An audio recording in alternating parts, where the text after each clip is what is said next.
Oh, yes, I have very, very fond memories of arriving in Chapel Hill back in the summer of 1982. It was late June of 82, and I had been living up in Boston, actually Cambridge, and drove a moving truck down here to North Carolina. Came down on I-85 and drove in on Columbia Street. And when I got to Franklin Street, I was so excited. I knew I was in the heart of downtown Chapel Hill. And turned left there on Franklin Street and saw all the shops. And it was just a wonderful sight to see. Drove slowly down Franklin Street and finally pulled into a parking spot there off, I think it was on Raleigh Street.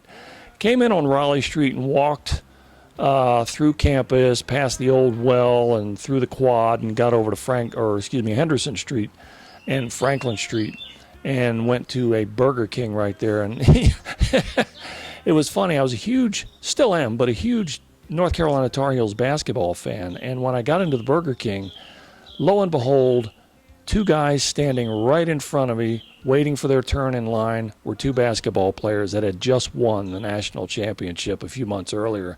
It was Matt Doherty and Jimmy Black, and I was excited. I struck up a conversation with Matt Doherty. I remember him talking about his sister. I think she had worked in Boston. She taught she was a Catholic university or high school. Anyway, we had a great little 2-minute conversation. He had to go because he had to go order his food, and then I ordered mine and took it out and just sat over at the quad and ate it. And that was my first meal in Chapel Hill, and have loved it ever since.